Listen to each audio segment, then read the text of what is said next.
Good morning and welcome to the History Department's information session. I'm Professor Susan Whitney and I'm the supervisor of undergraduate studies in the History Department here at Carleton. First slide, please. I'm joined today by two colleagues, Nigel Klemenchik-Puliejevic, who is a fourth-year student with a double major in History and Greek and Roman Studies and a minor in Medieval and Early Modern Studies. Nigel is also co-president of our student society, which is called HUGS. We're also joined by Professor Erica Fraser, who teaches Russian and Soviet history, among other things. She and Nigel will be answering any questions that you might put into the chat line while I'm speaking. Now, to give you a sense of what students study and do as history majors at Carleton, we wanted to start by showing you a 2-minute video about what Nigel has done as a history major. So please show the video.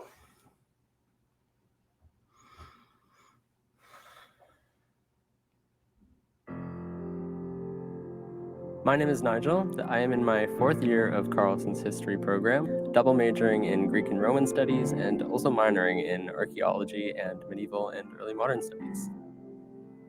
Before university, I knew I wanted to pursue history, but I felt inclined to do something that benefited my immediate communities. When I started volunteering and working in museums in high school, I saw that the two could overlap. Museums rely on and build communities. They bring the past into the present, and they have so much potential for change-making. Within museums, I now work behind the scenes to help develop digital content and exhibits. Carleton is a great place to pursue public history, including a new specialized concentration for undergrads. My program has provided me with a practicum placement at the library of the Dominican University College here in Ottawa. Through this hands-on experience, I expanded my knowledge of exhibit development, collaboration, and working within a small community. While connecting me with communities locally, my degree has also helped me become more connected to my culture and family. Half of my family is from Malta, and I've been focusing a lot of my research into the small island country's history. Learning and researching the historic backgrounds that led my ancestors through their lives has brought me closer to them, culturally, linguistically, and in terms of preserving their memory. Malta is a victim of centuries of colonialism, so there's a lot to deconstruct within Maltese history and present time. My goal is that my degree will lead me to work that decolonizes public history and archaeology in Malta, and I hope that work can help benefit people elsewhere. Though history has a way of seeming distant, it's okay to study what's personal to you. Take your interests, your heritage, whatever matters most to you, and you'll find a way to connect with it outside of lectures and essays. History is alive in our communities, and we all have the ability to nurture it and engage with it. Learn more about the history program at Carleton University by visiting us online.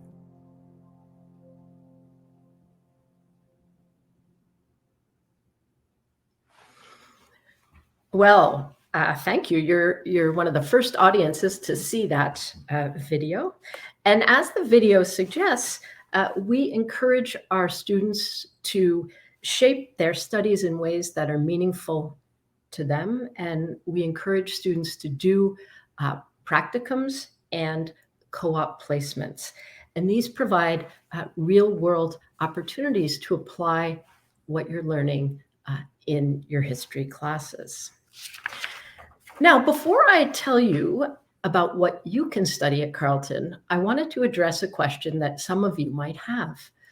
What can I do with a history degree? Or, to put it another way, where will my degree take me? And the answer, in short, is that you can do many things with a history BA degree. History is a highly adaptable field of study that prepares students for a broad range of professional jobs.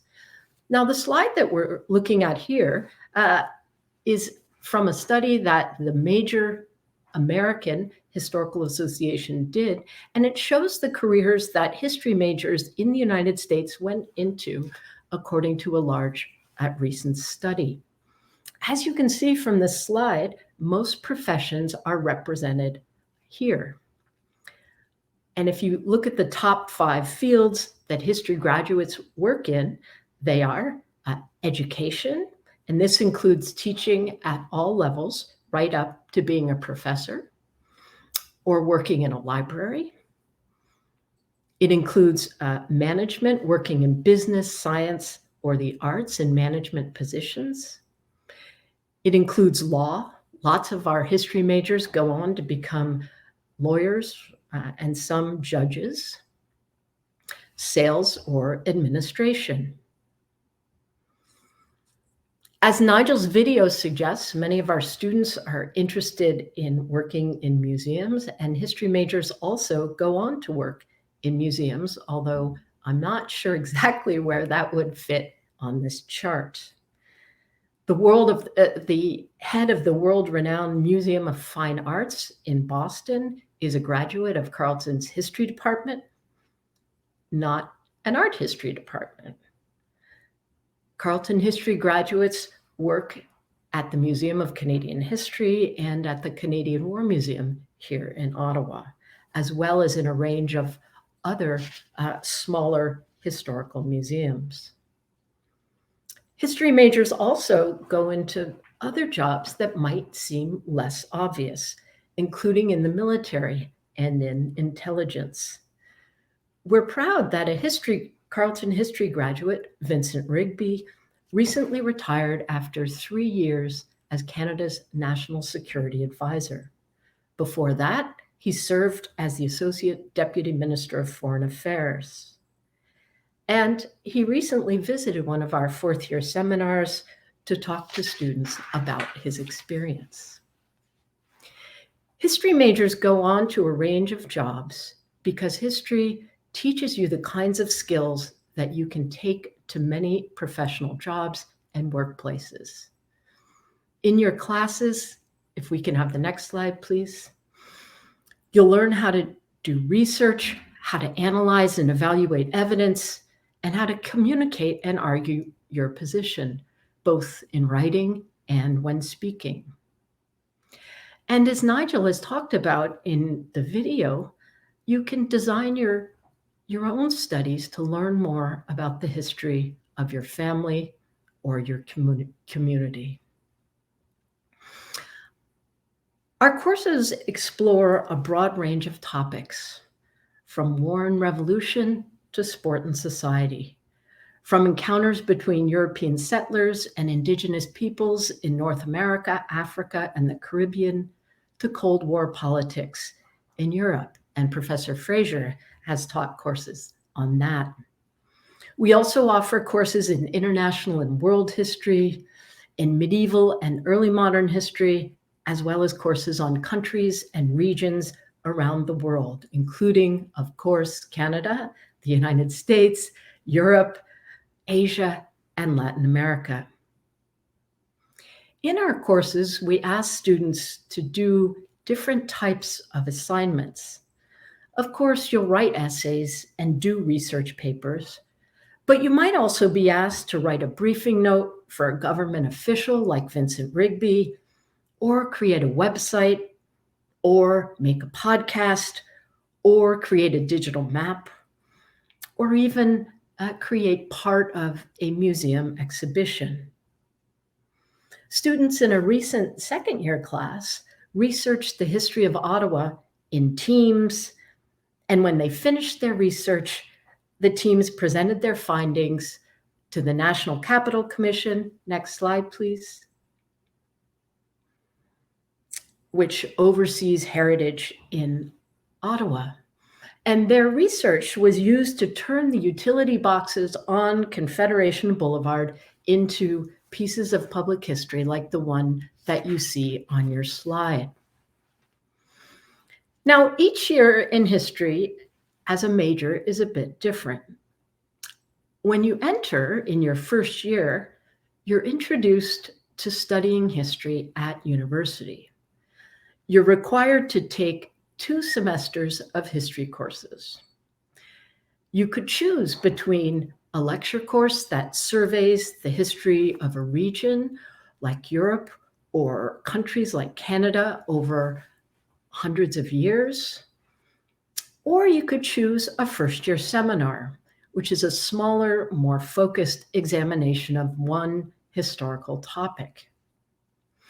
We recommend that students who want to major in history choose a first-year seminar. Students who know exactly what they want to study can take both the lecture course and the first-year seminar. Or maybe you might want to add the new one-semester course in the history of sport, which has become very popular. Because we believe so strongly in the importance of first-year seminars, we wanted to tell you a bit more about what the seminars are and what makes them special. As you can see on your slide, and you have photographs of first-year seminars in action, first-year seminars give students the opportunity to work with a professor and between 15 and 25 students to examine one historical topic for the entire year. As you're immersing yourself in this topic, you'll learn the kinds of skills in academic reading, writing, and analysis and argumentation that you'll need to do well in your undergraduate studies in history and in your other courses in other disciplines too. We choose topics that we think will be of interest to students, but they're also topics that the professors have special expertise in. And professors devise assignments that are especially suited to first-year students. This year's first-year seminars, as you can see, are listed at the bottom right of the slide. So we have a course in the global history of World War II. We have a course in Victorian London, which is very popular. We have a course on the long civil rights movement in the United States, and a course on a global history of forced migration. And of course, we now have a record number of migrants and refugees in the world. Now, Nigel took the course on Victorian London, and he says it's still one of his favorite courses. And Nigel, could you tell us a little bit about your first-year seminar experience? Yeah, for sure. So yes, the Victorian London course is still one of my favorite courses to this day. It's an all-expansive course that you can go into any aspect of Victorian London history through it and take many different approaches to history within it. It also provides a great introduction to university, so you can only take a first-year seminar in your first year. It provides you an introduction to how to navigate the library, how to navigate classes, and the professor of the course, Danielle Kinsey, is one of the most helpful people you'll meet during your degree if you decide to take this course. In my time during this course, I got to do a number of book reports and essays, but I also got the opportunity to design a website and do family history research and take it in my own kind of way. So there's lots of room for interpretation and for you to find what you love and pursue that within these seminars and the rest of your history courses as well. Terrific. Thanks so much, Nigel. Yes, students love Professor Kinsey's course, as they love the other courses as well. And many of them talk about all that they learned in these courses and how that helped them as they went on to do their studies in history. Now, as you continue your history studies after first year, you'll take more history courses each year, and you'll have your own opportunity to do different types of independent research or do history outside the classroom. At second and third year, we have a range of courses, including in digital history and digital archaeology. As Nigel mentioned in the video, in public history, we have a course on the history of youth, the history of sexuality, the history of the environment, and the history of alcohol. One of our professors has written a book on the history of the beer industry in Canada. We also have courses in Russian history, German history, French history, American history, and Canadian history, all types of Canadian history. In a very popular third-year course, students focus on historical fiction, and at the end, they write their own piece of historical fiction. Nigel took this course and really liked it, so you could ask him about it later in the chat or at the booth if you wanted. When you get to fourth year, we asked that students take honors seminars, which usually have between 10 and 15 students. These focus, again, on a particular topic.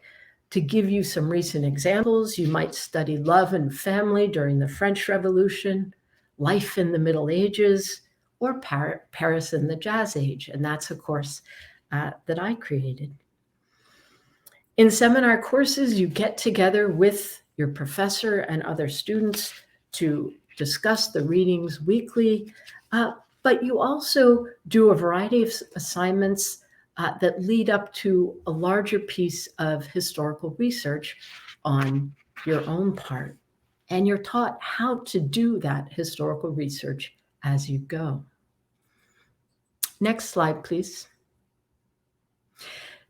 Now, because Carleton is located in Canada's capital, our students are able to use Ottawa's libraries and museums and archives and government offices in their coursework and in their independent research. This is a great advantage for our history students, and it's an advantage that's not available to students going to universities in other Canadian cities. This slide shows students taking part in a scavenger hunt in the first year Canadian History Survey lecture course.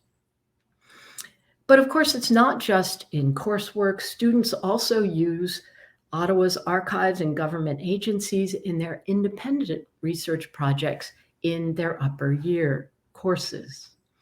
Students read documents at Library and Archives Canada and consult archival material at the Canadian War Museum for their research papers and fourth year seminars, or maybe for an honors research essay.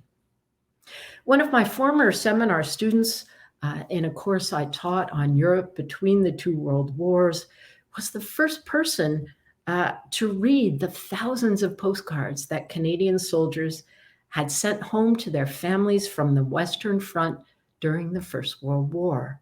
And it was an amazing opportunity to do individual and original archival research for this student. As Nigel's video mentioned, we have a new undergraduate concentration in public history that allows students to explore how the past is connected to the present and how history appears in our everyday lives. Next slide, please. One of the great opportunities that history students can compete for is to win a summer undergraduate research internship. They pay each student $7,500, and they allow a student to do research on a topic of their own choosing under the supervision of a professor. We were very proud that last year, 2 of our history students won one of these highly sought after research internships. And pictured in this slide is one of them, Rayanne Au, who worked on a project with Professor Kinsey, whom she had had in that first year seminar on Victorian London. And as her title suggests, she studied how 2 Disney films represented history for her project. At Carleton, we offer a number of opportunities for students to apply what they're learning in their history courses to these kinds of projects and to jobs outside of Carleton. We offer practicum courses, next slide please, that place students in museums or government offices or nonprofit organizations where they do research, analyze data, build websites, and help prepare exhibitions. Students get academic credit for their work in practicum courses. And this slide shows a history student, Luca Durson, when he did his practicum placement at the Canadian War Museum. As the video mentioned, Nigel did a practicum at the Library of Dominican University in his third year. And Nigel, can you tell us a little bit about your practicum and what your favorite part was? Definitely, yeah. So my practicum was a really exciting opportunity that I got to do last summer. So it was worth credit. I got what you would normally get for one course, which is a half credit. And I got to work hands-on in the library of the Dominican University College to construct a digital exhibition of art books that they had recently acquired from Japan. So I got to work with the librarians there, with the researchers, and with many members of the university to create this digital exhibition, conduct the research, do the digitization of the books. And it was a great opportunity to learn about working within a very small community. It was a great opportunity for teamwork. It was a great opportunity to learn about digital content creation and to understand exactly where I want to go after my history degree. Wow, that's fantastic. Thank you, Nigel. I can't even conceive of trying to mount a digital exhibition, so hats off to you. That's fantastic. Next slide, please. And this slide shows some of the places that recent practicum students have had placements.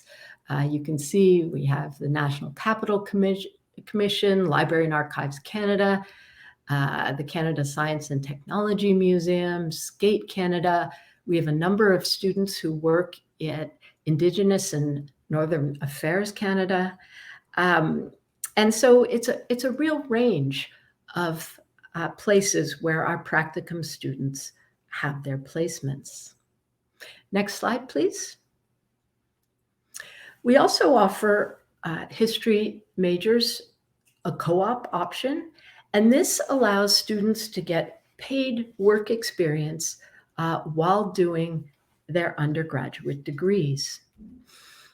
You would do an extra year as a co-op student, and in that year, you would do 3 co-op work terms of 4 months each.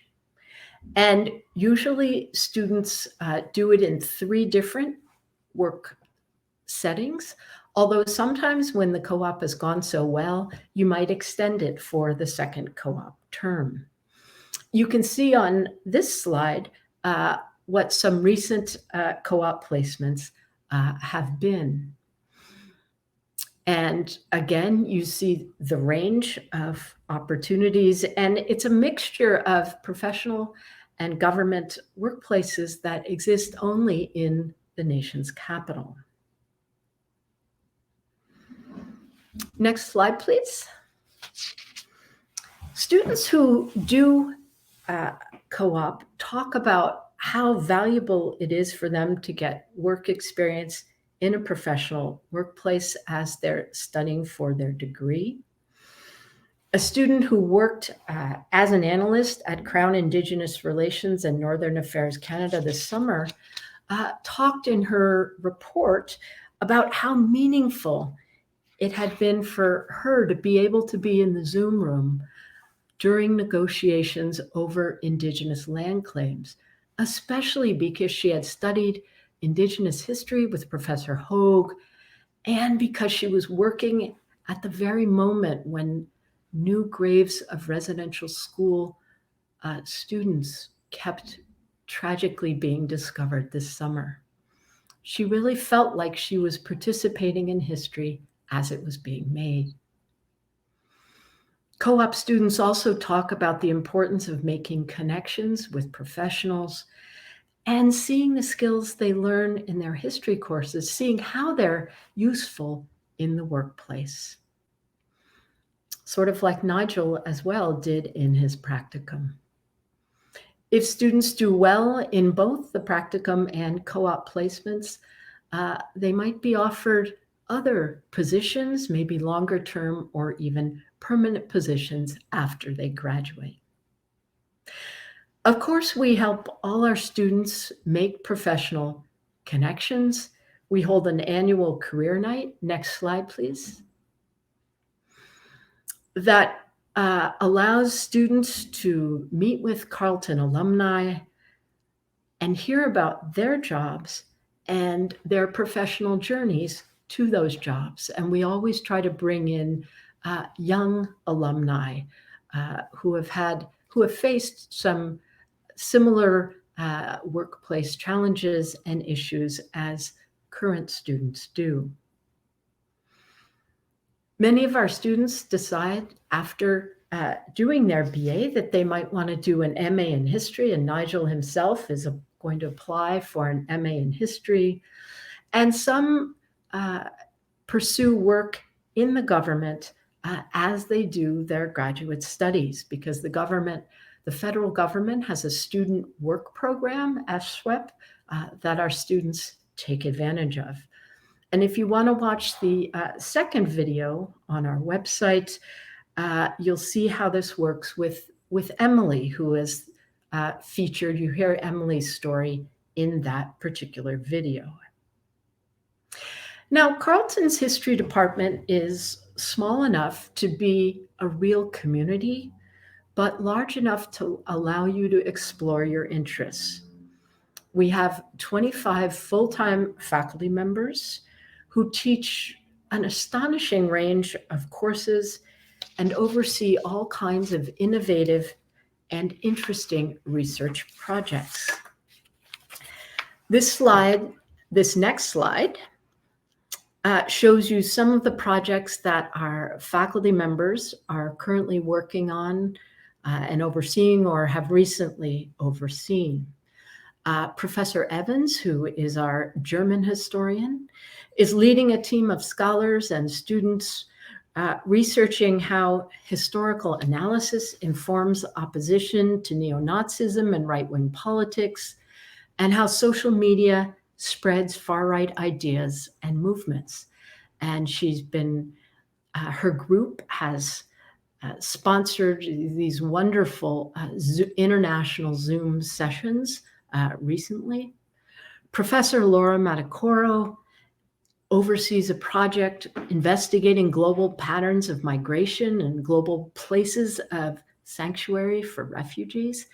And she teaches the first-year seminar on this topic that I mentioned earlier. Carleton professors are committed to teaching undergraduates, and many students make lifelong connections with their professors. In fact, I'm taking a walk next weekend with a student I first taught as an undergraduate 15 years ago. If you come to Carleton, next slide, please, you'll become part of a large, diverse, and welcoming undergraduate community. We have a first-year Connections Mentor program, which connects first-year students to upper-year mentors. You can sign up for this in the summer before you come in your first year. And many students talk about how this has propelled them to get involved in other student organizations after this. You'll also be able, next slide please, to participate in the History Undergraduate Student Society, known as HUGS, which is our active undergraduate society. As I mentioned, Nigel is one of this year's co-presidents. And Nigel, can you tell us a little bit about what HUGS does both generally and in our online sort of reality? Yeah, sure. So HUGS is a community of the history undergraduate students, also for any students just interested in history as well. So we provide events such as movie nights, essay help workshops, and all sorts of fun opportunities for students to get together and discuss history.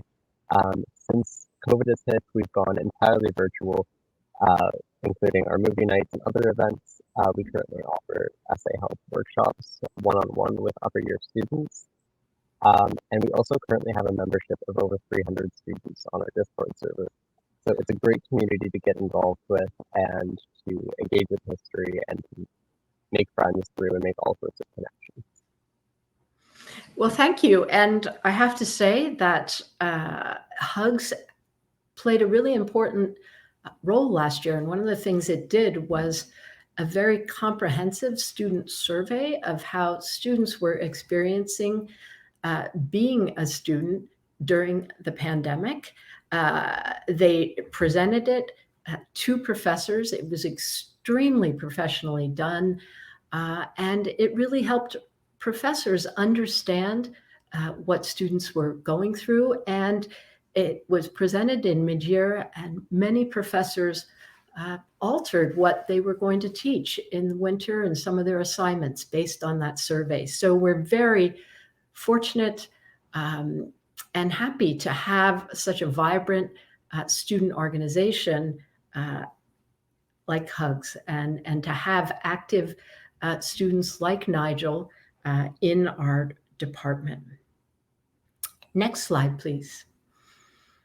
Now, I should say as well that one of the things Hugs is doing is also establishing undergraduate history workshop sessions. So upper year students can help students when they're having trouble and getting ideas about their assignments.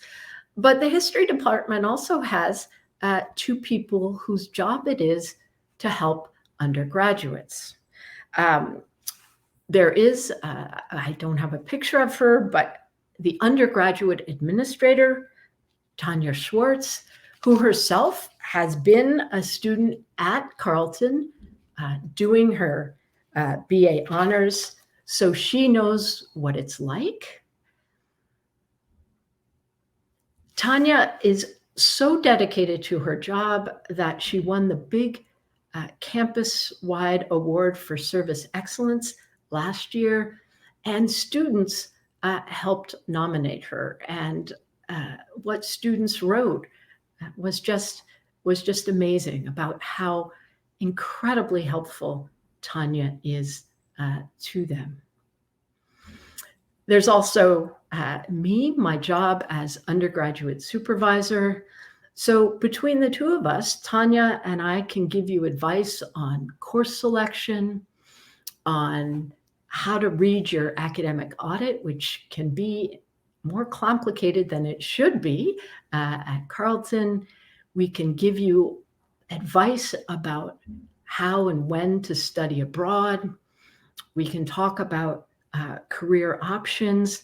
And we can also, I talk to many students about advising them on how to put together applications for graduate and professional study, because many students are choosing to go on to other study after their BA.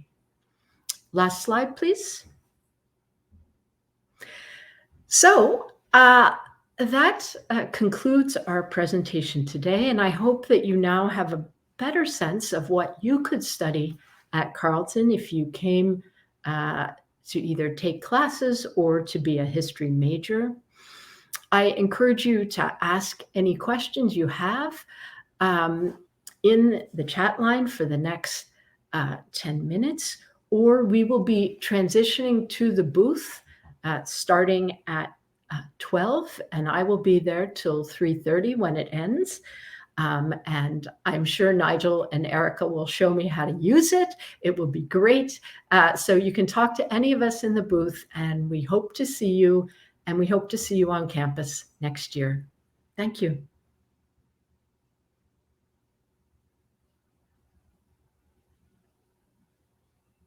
Did we have any questions in the chat line, Erica?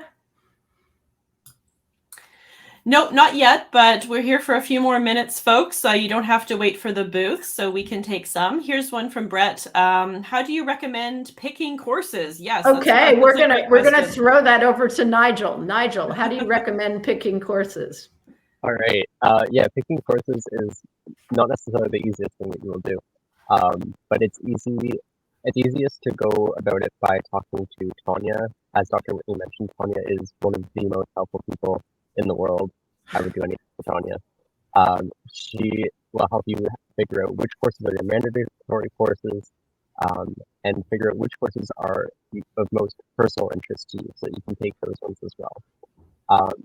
One mistake that a lot of history students make is justify only taking 3 courses throughout their entire degree. You won't be able to graduate that way. There are other requirements. You do have to take, there's a thing called breadth requirements that you'll have to fulfill that ensures that you're diversifying your degree and getting a more broad understanding of other subjects as well, such as languages or sciences. You only have to take with 1 credit in each, I believe. But yes, definitely, anytime you have questions about taking courses, email Tanya or history@carleton.ca, and you'll get lots of advice there. Yeah, it's sort of a nice mix of you have your own, you can pursue your own interests, but it's not completely up to you. And we will, Tanya and Professor Whitney will help guide you through what the requirements are and some options that you should be taking, especially in your first year. So when you accept and get on Tanya's mailing list in the summer before your first year, you'll be given a lot of guidance for how to go about that. Yeah. And I'd also like to say that one of the things we try to do is put as much information about the course as is possible on our history department website before the term actually begins. So if you choose to come to Carleton and you're registering for your courses, go to the history department website, go to the undergraduate section, and they have material on courses, and you can see descriptions, web descriptions of the courses for each year level. So that's a really good way to get a better sense of what the course is about than what's actually in the calendar, which someone just, oh, there we go. There's the right. Nigel just put it up, which is fantastic. As you'll find, the actual calendar descriptions are limited to 45 words, and they don't tell you very much in terms of the specifics of a course. So you need to go onto the website. That was a great question. Are there other questions from people who are still in the audience? I'll just do a little plug. We happen to, the 3 of us here just happen by luck to be people who are interested in the history of Europe.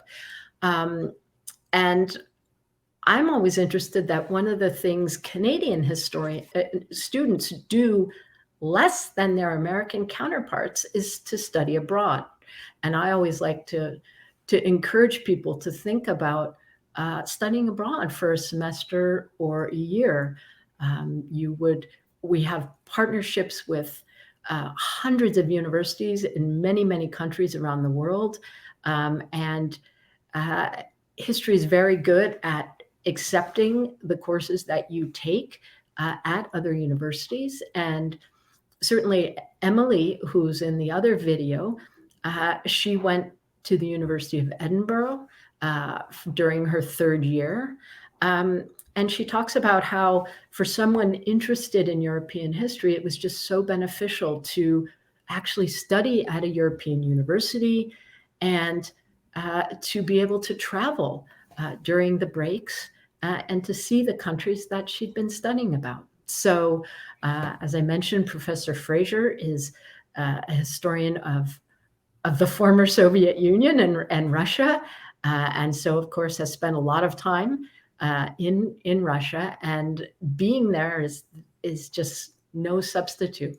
So that's an option that we didn't mention, but that's certainly an option that many of our students take advantage of. I'll also mention another thing. We talked about how that Nigel is a double major and has a minor. Now, Nigel probably doesn't have a lot of electives because of that. No, he wouldn't. But one of the advantages of history is that it pairs very nicely with a range of other disciplines. So many students like Nigel are interested in Greek and Roman studies, and Greek and Roman studies courses are cross-listed with history, so they're separate but related. So he has found a way to combine both more recent history with earlier history. But many history students also do combine majors with, say, political science or English or anthropology or religion or law. I had a history major one year who did, he combined his studies actually with a minor in business, and now he runs a hockey academy. So you just never know. And history is, we don't have a lot of required courses, and it's very easy to pair with other subjects. Did you want to add anything, Nigel? Yeah, no, that covers it pretty well. There is a thing called double counting courses, as Dr. Whitney was saying. So that helped me a lot in my double major, because so many history and Greek and Roman studies courses overlap. So that has allowed me to have some electives. Okay, good. So yes, I definitely recommend that. Excellent. Yes. No, and we've just made a rule that you can do more double counting than you used to. So it makes combining things more possible. And students today, we find, are really combining different academic disciplines in their study much more than they did, say, 10 to 15 years ago. Yeah, and I just add the history minor as well. You're presumably here, the folks who are here for the major, but if you're sort of on the fence between different fields and end up with a different major, think about a history minor as well, which is quite easy to add on and really enriches many other majors and is only 4 credits in history courses. So we can talk with you or Tanya about that when you get here as well. Exactly. And I'll plug one thing that I talked about and that Nigel talked about as well, and that is our new concentration in public history for undergraduates. Carleton has long had one of Canada's most important master's programs in public history, but this year is the first year that we've created an undergraduate concentration, which allows students within their history major to concentrate in public history and to explore the kinds of questions about the history being present in all around us and working with museums and the kinds of issues that you have to think about. And, you know, the Practicum placement that Nigel did in creating a digital exhibition, he was too early for the concentration, but that certainly would have counted for the public history concentration. And I think, Nigel, are you going to go on and study public history more in your master's? Yeah, I'll be doing my master's in public history. Yeah, so that is a field of study that's very, that many students are very interested in now, and that sends students on to work in museums and do a range of other things after they graduate. So that concentration gives people a very firm foundation, and it's, I think, unique in Canada for undergraduates. So it's quite an opportunity, as is, and as our clock is winding down, I'll just also highlight the importance of being in the nation's capital. Ottawa is not only a beautiful city, and if you come to visit Carleton, you'll see that the campus is on a beautiful piece of land overlooking the National Arboretum, the historic UNESCO awarded canal, a lake, but excuse me, it's also a short bike ride from the nation's capital, from the seat of government, from all kinds of government departments, from all kinds of national museums, the National Arts Center. And what we at Carleton work very hard to do is to incorporate the riches of Canada's capital region into our courses and into the opportunities that we offer students to do independent research and to have job and practicum placements. So I think that that's a real advantage that we offer at Carleton in Ottawa, the nation's capital. So I think we've hit 45 minutes, and that's what they told us to aim for. I understand that the president will be addressing people soon. So I hope you've enjoyed this session, and I hope you have a much better sense of what it is we do at Carleton and what you could do if you came to be a history major at Carleton.